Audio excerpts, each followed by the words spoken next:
ये राज अत्यंत पिछड़ा राज है। ये बोलने में तो अच्छा नहीं लगता है, बहुत बुरा लगता है। मैं ये बात बोलता हूं तो आप विश्वास नहीं करेंगे कि मैं कितनी तकलीफ से ये बात कहता हूं। हमारे इस राज्य के जनमानस बहुत ही निरीह और सरल है। इतने सीधे और सरल मुझे लगता है कि बहुत कम ही लोग मिलेंगे आपको। वित्त प्रबंधन में आज हम गुजरात से भी आगे निकल गए।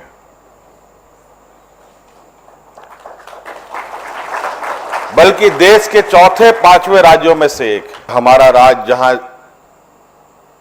देश का सबसे पिछड़े राज्यों के संज्ञान में आता है और सबसे पिछड़ा राज्य का उपाधि भी इसको प्राप्त हुआ है।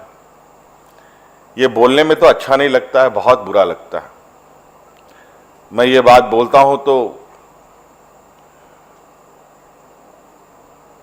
आप विश्वास नहीं करेंगे कि मैं कितनी तकलीफ से ये बात कहता हूं। गरीबी एक अभिशाप के बराबर है और वो इतने बड़े पैमाने पर है कि कभी कभी हमें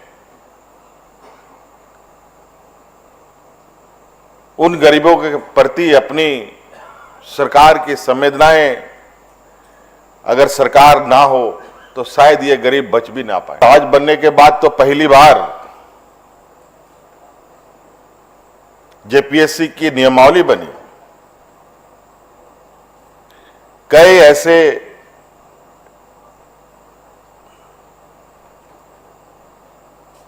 वर्गों के नियुक्ति नियमावली थी ही नहीं, तो बहाली होगी कैसे? आप सबको मालूम है कि इस राज्य में भी कई ऐसे सरकारी संस्थाएं हैं जहां लगभग सभी सरकारी संस्थाएं अब लगभग प्राइवेट संस्था के रूप में स्थापित हो रही हैं। प्रोजेक्ट भवन के इस सभागार में नियुक्ति पत्र वितरण समारोह में हमारे साथ उपस्थित मंच पर हमारे मंत्रिमंडल सहयोगी भाई सत्यानंद भोक्ता जी, राज्य के मुख्य सचिव सुखदेव सिंह जी,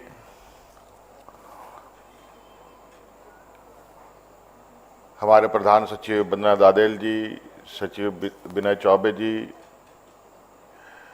और वाणिज्य विभाग विप्रभाल जी एवं उपस्थित यहाँ नवनियुक्त आप सभी पदाधिकारीगण, आप सभी का मैं आज के इस शुभ अवसर पर हार्दिक अभिनंदन करते हुए अपनी ओर से जोहार करता हूं, ढेर सारी शुभकामनाएं देता हूं।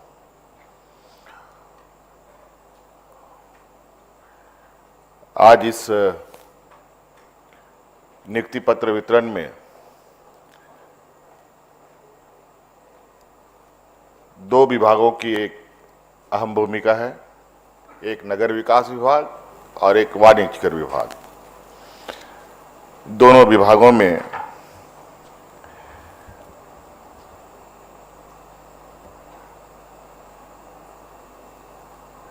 नगर विकास विभाग में 47 और वाणिज्य कर विभाग में 46 लिपिकों का आज यहाँ नियुक्ति पत्र वितरण हुआ। सांकेतिक रूप में हम लोगों ने मंच से कुछ लोगों को दिया, लेकिन जिनको भी आज यहाँ नियुक्ति पत्र अपने हाथ में मिले उन सबको मेरी ओर से बहुत बहुत शुभकामनाएं। और मुझे लगता है कि इस दिन के लिए आप लोग बरसों से सपने भी संजो रहे थे और प्रयास भी कर रहे थे कि आपको सरकार की नौकरी मिले।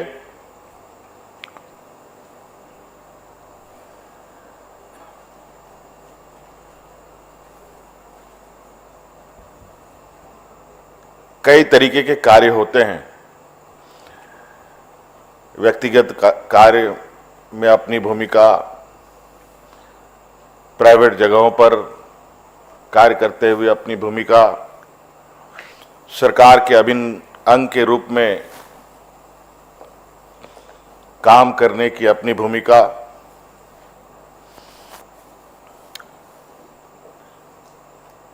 लेकिन आम जनों की यह सोच होती है कि हमें सरकारी नौकरी मिले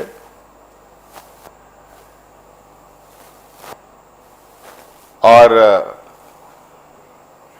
इसके लिए आप लोग कई जद्दोजहद भी करते हैं, कई अलग अलग कंपटीशन में आप हिस्सा भी लेते हैं।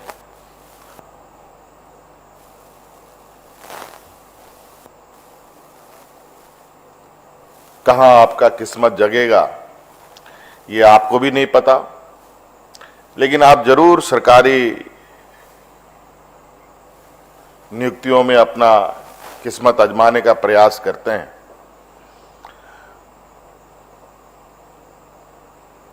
लगभग 100 के संख्या में आज यहां आप लोग एकत्रित हुए हैं जिनको आज नियुक्ति पत्र मिल रहा है। ये पहला अवसर नहीं है, इससे पहले भी हम लोगों ने इस सभागार में कई नियुक्तियां दी हैं। बहुत ही कम समय में और इतनी तेजी से हुआ है कि शायद मैं सभी का नाम भी ना बता पाऊं, लेकिन मुझे जो हल्के में याद आता है कि कुछ बीडीओ की नियुक्ति भी हम लोगों ने इस सभागार में किया, सीओ की भी नियुक्तियां की हैं, डीएसपी की भी नियुक्तियां की है, बड़ी संख्या में शिक्षकों की भी बहाली हुई है।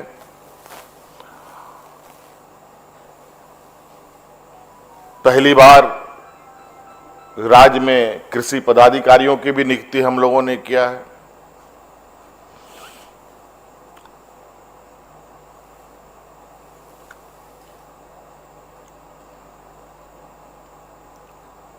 और पहली बार राज्य में खेल पदाधिकारियों की भी नियुक्ति हम लोगों ने किया, पंचायत सेवकों की भी नियुक्ति हम लोगों ने किया। अनेकों ऐसे नियुक्तियां हम लोगों ने दी।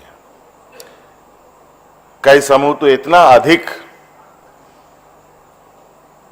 था कि इस राज्य में इतना बड़ा सभागार ही नहीं है। इसके लिए हमें खेलगांव के खेल स्टेडियम को चुनना पड़ा, जहां हमें नियुक्ति पत्र वितरण करना पड़ा।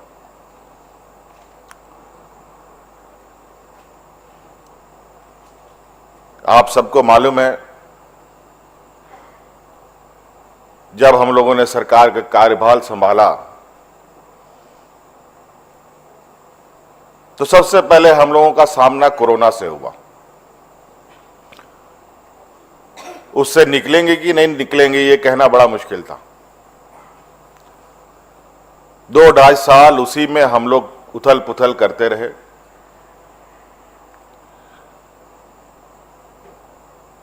समझ में नहीं आता था कि क्या किया जाए, और बहुत आशा उम्मीद के साथ हम लोगों ने सरकार बनाई थी।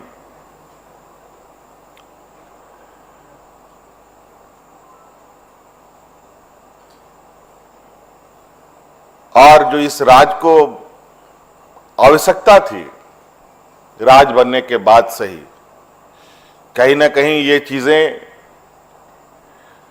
विगत बरसों तक उसकी आपूर्ति नहीं हो पाई, उस कार्य को नहीं किया गया। जब हम लोगों ने काम करने का उद्देश्य से एक लंबी राजनीतिक लड़ाई के बाद सत्ता संभाला, कोरोना जैसा चुनौती हमारे सामने आ गई। उसके आने के बाद आप सबको मालूम है कि राज्य में सुखाड़ भी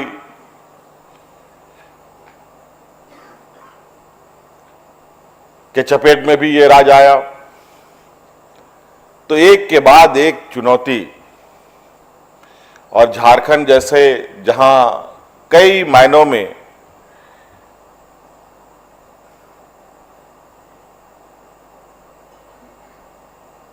और कई चीजों में कमी रहना, कमी होना, चाहे संसाधनों के विषय में, चाहे वो व्यवस्था के विषय में।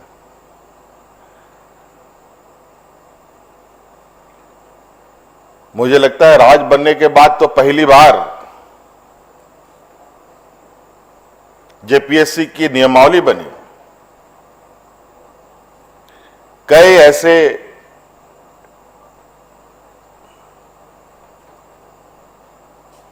वर्गों के नियुक्ति नियमावली थी ही नहीं, तो बहाली होगी कैसे? और जो भी होता था कोर्ट कचहरी के चक्कर में फंसता था।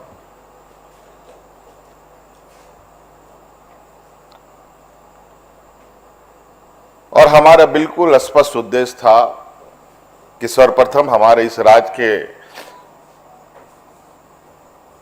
झारखंडी बच्चों को, भाइयों बहनों को कैसे नियुक्तियां मिले, रोजगार मिले। हम लोग सिर्फ सरकारी ही बहालियां ही नहीं की, हम लोगों ने प्राइवेट सेक्टर में भी हम लोगों ने बहाली की। और हम लोगों ने इस शर्त के साथ राज्य में कानून भी बनाया कि यहां जितने भी इंडस्ट्रीज भी लगे हैं, जितने उद्योग घराने हैं, और उसी को धरातल पर उतारने के लिए हम लोगों ने कई जगहों पर कैंप लगाकर नियुक्ति पत्र वितरण किया। कहीं 11,000, कहीं 12,000, कहीं 10,000 की संख्या में। और नियुक्तियां भी ऐसे नहीं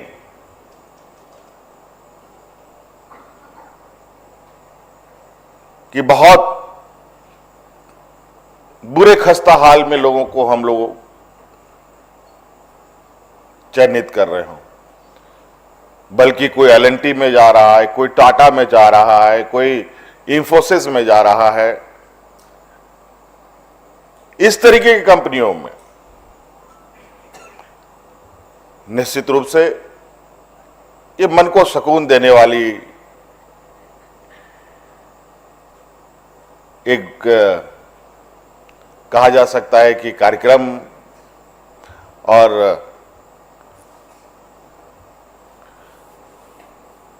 पूरे राज्य के लिए खुशी का माहौल सा बनता है।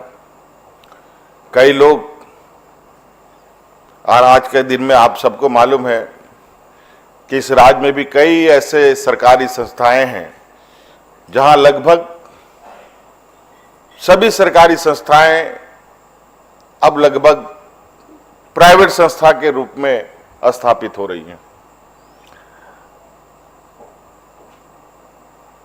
आज कुछ नीति निर्धारण देश में इस तरीके से हो रहा है जहां आज शायद कुछ नीतियों को बनाने वाले लोगों को सरकारी व्यवस्था से थोड़ा निराशा हाथ लगा है। और यही वजह है, आप देखते होंगे कि आज हर चीज धीरे धीरे प्राइवेटाइजेशन की ओर जा रहा है। लेकिन मैं समझता हूं कि जिस देश में 80% लोग जो खेती बाड़ी से जुड़े हुए लोग हैं,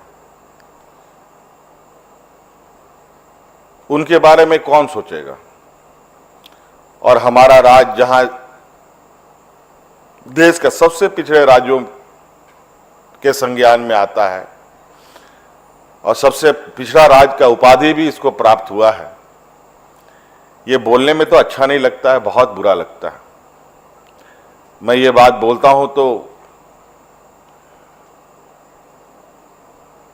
आप विश्वास नहीं करेंगे कि मैं कितनी तकलीफ से ये बात कहता हूं। लेकिन वहीं कहीं कहीं कुछ छोटी मोटी घटनाएं सुनने को मिलता है कि आज कुछ एक चीजों में देश के अव्वल स्थानों में और देश के अलग पहचान के रूप में झारखंड अपने आप को खड़ा करने का प्रयास कर रहा है। कल ही परसों पता नहीं कहां का ये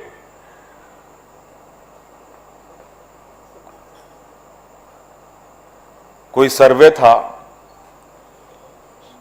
अखबारों में भी आया था, सोशल मीडिया में भी चला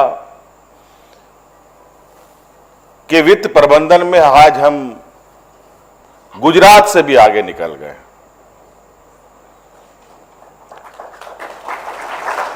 बल्कि देश के चौथे पांचवें राज्यों में से एक। आज देश का यह पहला राज्य है जहां यहां के आदिवासी, दलित, पिछड़ा, अल्पसंख्यक के बच्चे हायर एजुकेशन के लिए 100% सरकार के स्कॉलरशिप पर विदेशों में पढ़ाई करने जा रहे हैं। कभी यहां के आदिवासी, दलित, पिछड़ों के बच्चों ने या उनके मां बाप ने सोचा था कि हम अपने मेरिट से विदेशों में जाके पढ़ेंगे?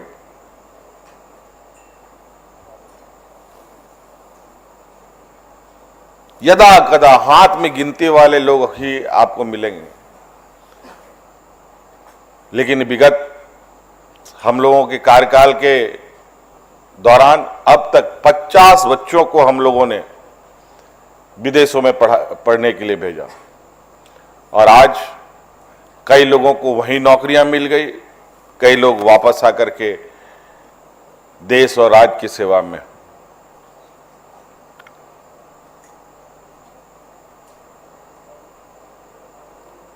और हम लोगों का ये प्रयास है जो पढ़े लिखे नौजवान हैं उनके लिए भी मार्ग प्रशस्त करना, जो कम पढ़े लिखे नौजवान हैं उनके लिए भी मार्ग प्रशस्त करना, जो बिल्कुल पढ़े लिखे नहीं हैं, मजदूरी करते हैं, उनके लिए भी मार्ग प्रशस्त करना।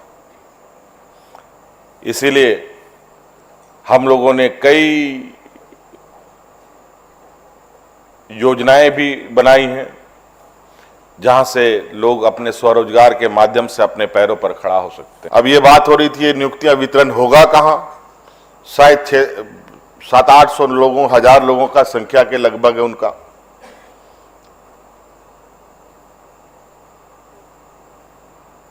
तो ये निरंतर कार्य चल रहा है।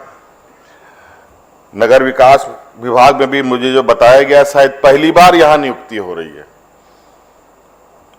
जो 47 सहायक अभियंताओं का नगर विकास में आज नियुक्ति हो रहा है। अगर हम पहली बार नहीं कहेंगे तो मुझे लगता है राज्य अलग होने के बाद तो निश्चित रूप से पहली बार हो रहा होगा। हो सकता है राज्य बनने के पहले एकीकृत बिहार में हुआ होगा, वो अलग विषय है।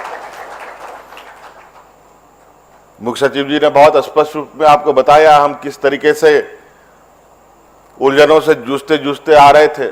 7 साल तक तो कैडर ही बंटवारा में रह गए और जहां तक मुझे मालूम है कि अभी तक कई ऐसे विभाग है जहां पूर्ण रूप से चीजें अभी भी बंटवारा नहीं हुआ, अभी भी कुछ ना कुछ उलझनें चल रही हैं।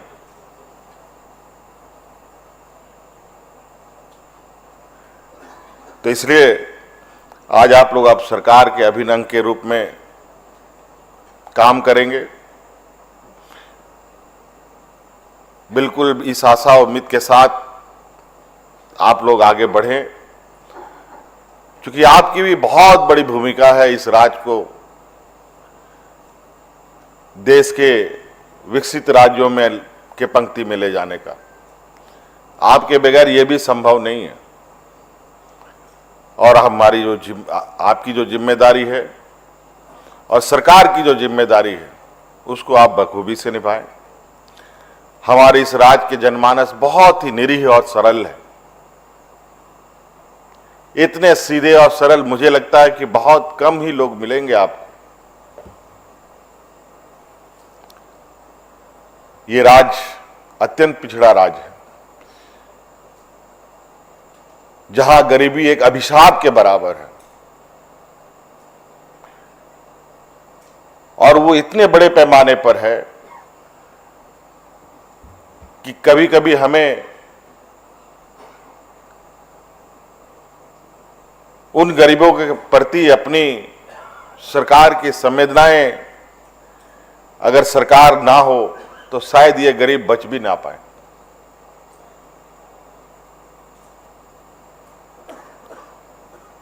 आपको मालूम होगा कि इस राज्य में हम लोगों ने जो बुजुर्गों के लिए, विधवा महिलाओं के लिए, विकलांगों के लिए जो सर्वजन पेंशन लागू किया है, क्यों लागू किया?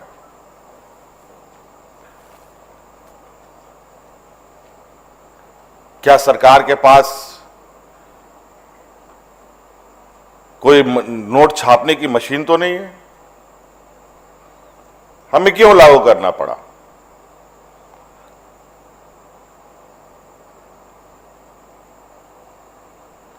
वो इसलिए लागू करना पड़ा क्योंकि हम लोग ग्रामीण क्षेत्रों में भ्रमण करते हैं, आम जनों से मिलते हैं, और राज्य की जो गरीबी है उसका आलम यह है कि आज एक वृद्ध व्यक्ति 1,000 रुपए का पेंशन के लिए और एक विधवा महिला अपने 1,000 रुपए पेंशन के लिए और विकलांग अपने 1,000 पेंशन के लिए कार्ड बनाने के लिए ना जाने कितने दलालों के चक्कर में फंसा, और ना जाने कितने दलालों को उसने 1,500 करते करते कितने करोड़ों रुपए फूंक डाले होंगे सभी लोगों ने मिलकर, लेकिन उनको पेंशन का कार्ड नहीं बना। लेकिन ब्लॉक कर्मचारी और दलालों के चक्कर काटते काटते उनकी उम्र खत्म हो गई। 60 साल की उम्र से वो इस जुगत में लगा रहा कि मेरा कार्ड बन जाएगा, लेकिन उसकी उम्र 80 के पार हो गई, लेकिन उसका कार्ड नहीं बना। और इतने समय में कितने बार उसको लोगों ने ठगा होगा, इसका आप अंदाजा नहीं लगा सकते। इसीलिए हम लोगों ने सर्वजन का ये निर्णय इसलिए लिया कि अब इस राज्य में जो बुजुर्ग और मजबूर गरीब का कोई शोषण ना करे, कोई विधवा महिला का शोषण ना हो, कोई विकलांग का शोषण ना हो, तो हम लोगों ने पूरा पेंशन ही सर्वजन कर दिया।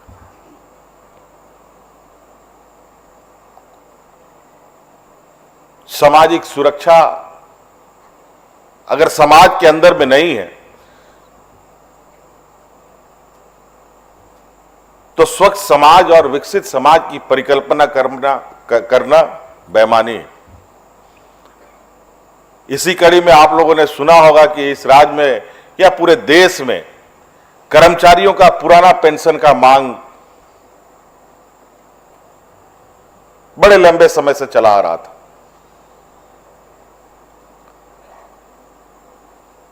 कल परसों हम लोगों ने दिल्ली में कर्मचारियों का एक बहुत बड़ा सम्मेलन देखा। कोई मीडिया चैनल अखबारों में नहीं छपा, लेकिन अखबार और मीडिया के देखने के पास ही आंख है ऐसी नहीं है। इस देश के अंदर 125-150 करोड़ आंखें हैं।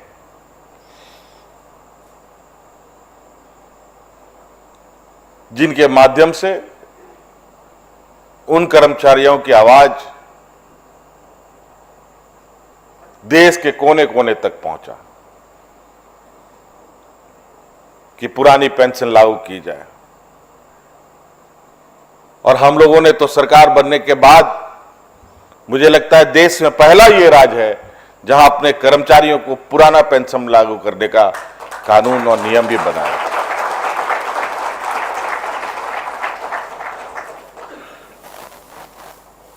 तो इस तरीके से सरकार मजबूती के साथ आपके साथ खड़ी रहेगी। आप ईमानदारी से काम करें, जिम्मेवारी के साथ काम करें। बहुत सारी नियम, परिनियम, कायदे, कानून आपके समक्ष आएंगे।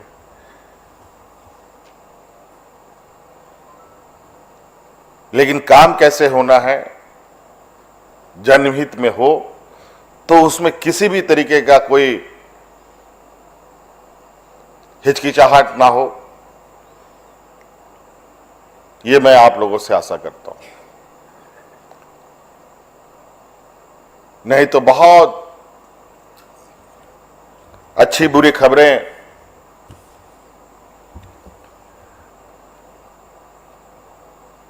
निचले स्तर से कई कर्मचारियों के ऊपर को लेकर उठता है। तो इसलिए मैं फिर आप लोग को वही बात दोहराऊंगा जो पिछले बार कई कर्मचारियों के नियुक्ति पत्र वितरण में मैंने कहा कि आप जनता का सेवा करें, आपकी जिम्मेवारी सरकार के पास है और आपका कार्य और आपके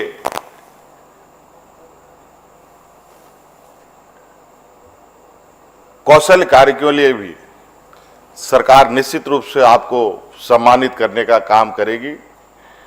आप जनता का सेवा करें और आपकी जिम्मेवारी सरकार बिल्कुल मुस्तैदी के साथ करेगी। और आप लोग देख रहे होंगे कि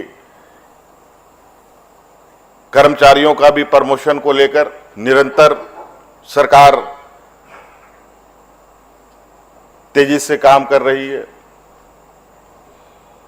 ताकि बिना संकोच और निर्भीक होकर हमारे कर्मचारी काम करें। तो चलिए, आज आप लोगों के लिए बहुत खुशी का दिन है और सरकार के लिए भी बहुत महत्वपूर्ण दिन है कि सरकार के पास जो पदाधिकारियों की कमी है, धीरे धीरे वो कमी पूरी हो रही है। और निश्चित रूप से ये सारी चीज़ें पूर्ण होने के बाद राज्य की जो सर्वांगीण विकास की जो रफ्तार है, निश्चित रूप से हम लोग पूरी रफ्तार के साथ आगे बढ़ेंगे।